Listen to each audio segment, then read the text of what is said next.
providing free speech. And so if Apple responds to that by nuking them from the App Store, I think that would be a huge mistake. And it would be a really raw exercise of monopolistic power that I think would merit a response from the United States Congress.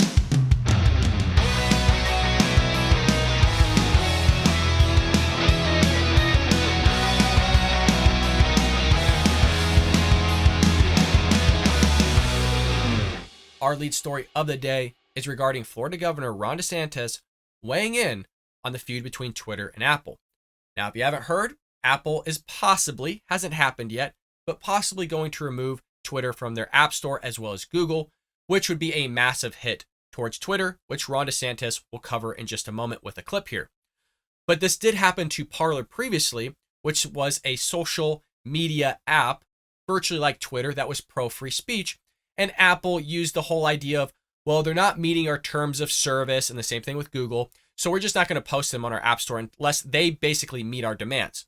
Parler ended up meeting their demands over time, but at that point, nobody really shifted over to Parler. They weren't able to really gain that traction that they needed, that traction that they originally had. And so they're virtually out of business. They're still around. You can join Parler, but they're not as big as they could have been if this didn't have happened. So obviously there's this massive feud going on. People are saying Apple is against free speech, which I tend to think the same thing because I find it odd that all of a sudden that you have Elon trying to push free speech on the Twitter app, that now they're not going to advertise. But when free speech was being suppressed and we were told that it wasn't being suppressed, that you had them just advertising like crazy. All the lefties, all the big tech companies are like, ooh, this is great. Kumbaya, hand in hand with Twitter. It's a little odd, though, that all of a sudden, like I said, Elon's there promoting free speech and they don't want to be involved with Twitter whatsoever. So we'll see what happens with that. But DeSantis here was discussing infrastructure projects in Florida when he pivoted to address other issues, being with what continued to be COVID-related lockdowns and protests in China, which is mainstream. You've seen that, I'm sure, on the news. Well, DeSantis began by citing reports that Apple was not allowing protesters to use what's called an airdrop function to communicate, arguing that was effectively giving aid and comfort to the CCP.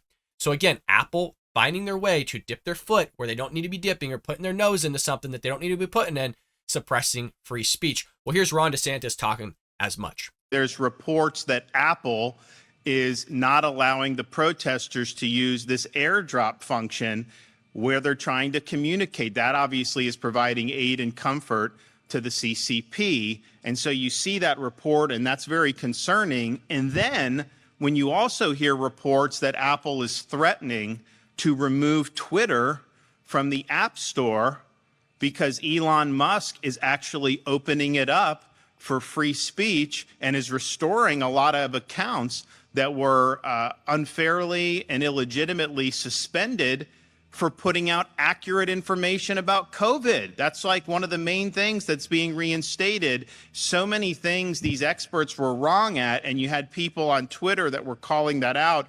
And Twitter, the old regime in Twitter, their response was to try to just suffocate the dissent. And Elon Musk knows that's not a winning formula, and so he's providing free speech. And so if Apple responds to that by nuking them from the App Store, I think that would be a huge mistake. And it would be a really raw exercise of monopolistic power that I think would merit a response from the United States Congress. And so don't be a vassal of the CCP on one hand and then use your corporate power in the United States on the other to suffocate Americans and try to suppress their right to express themselves. And so I'm glad things are changing at Twitter. And I know there's a lot of work to do with big tech generally, but this is big progress, and we're really happy that is now happening. Ron DeSantis, man, I'll tell you, he packages stuff in such a great way. It's easy to understand. It's smooth. It also bashes people upside the head in the right way. I love Trump, don't get me wrong, but Trump does not package stuff in the same way that Ron DeSantis does. And again, you have these big tech companies suppressing freedom of speech, not just here in America, but also in other areas, just rubbing the shoulders constantly, like the Biden administration, of communist China, the government there. Really interesting. And recall, over the years, folks, we were told that we are conspiracy theorists constantly. You're not being suppressed. It's not happening. Oh, you're losing followers. You're not gaining any traction. Oh, that's just a figment of your imagination. And then Project Veritas comes out and basically exposes Twitter for basically throttling, shadow banning conservatives.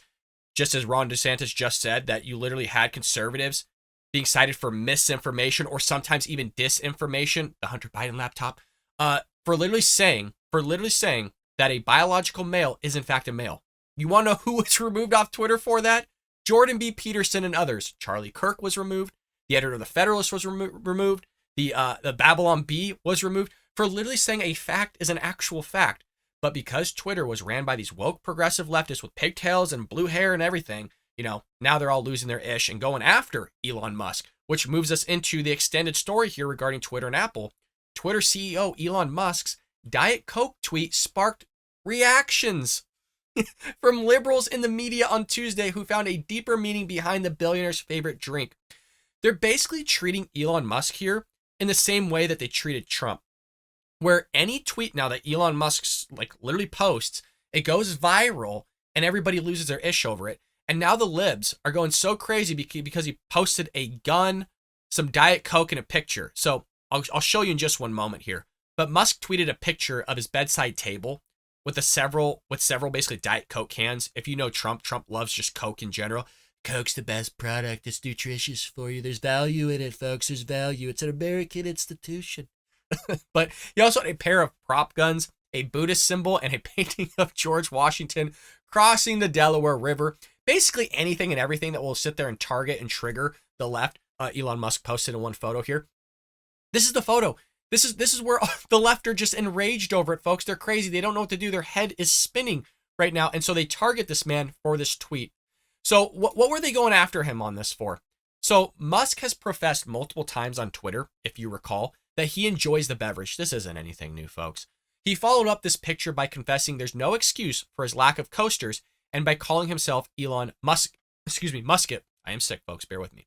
But some liberals reacted to the tweet by making cult comparisons and berating the CEO for having poor taste. So this is where people want to spend their time. Rather than actually making a product, rather than doing something productive in society, they take to Twitter and post this stupid stuff. So Hollywood composer Sean Patterson, never even heard of the guy, crassly responded, "How shocking. The richest man on earth is a effing trailer park simpleton." That's the best that guy has. That's Hollywood for you summed up. Stick to composing, bud. You can't write a simple tweet or a good one. Liberal author and pastor added, also pictured male fragility. Oh, God. I'm telling you, folks, this liberalism, this leftist progressive cult within itself has seeped into Christianity amongst other faiths as well. And that will be torn apart shortly and has already been doing so for quite some time, which will, in effect, obviously, in the culture war here and in the religious sector in the United States, will tear us apart as well. So like I said, they're just dissolving us. They're eating us alive from the inside out. We're not going to have a country at some point. And the Democrats are all to be thanked for that. They'll say that we're the problem, even though we want more rights, even though we want you to have the right to bear arms, the right to free speech. But as you're seeing here, they don't want that, right? And if you post a picture of some Diet Coke, God forbid, let's take to the airwaves here, notify the newspapers, let's complain about it.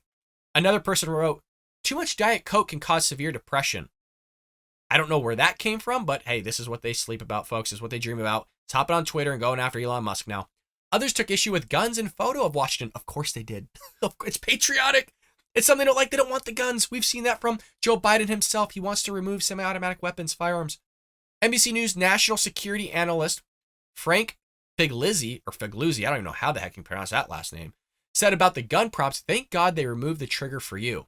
Wow, that's a pretty messed up tweet, but hey, we're talking about the left here. Sirius XM host Dean Obadillah, I definitely, these last names, folks, I'm telling you, I don't know what they're throwing at me today, complained, Musk puts images on American Revolution on beside as a prop to counter his smearing of a U.S. veteran. He's a South African who moved to Canada and became a citizen of Canada. When things didn't work out in Canada, he finally moved to the U.S. Elon Musk is no friend of the U.S.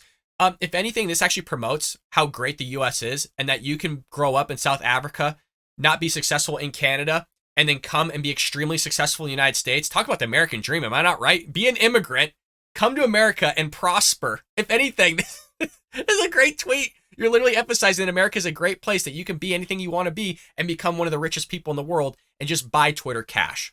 The picture also promoted the Washington Post to a deep dive in the hardcore Diet Coke cult. So who knew there's a cult now for drinking Diet Coke? Emily Heil's piece touted how Musk had something in common with the common man, while arguing that those who enjoy the drink were part of a cult. They're a tribe whose allegiance to the product goes beyond brand loyalty and into something deeper, she wrote. God, talk about looking way too far into something. The Post piece connected Musk to former President Donald Trump, as I did, and disgraced Hollywood producer Harvey Weinstein with an unflattering 2018 quote from The New Yorker. Quote, "It is, the magazines declared, the elixir of soft-bodied plutocrats desperate to shed their shady past and possibly a few pounds. The drink provoked more outrage from left-leaning culture outlets like Slate and The Cut.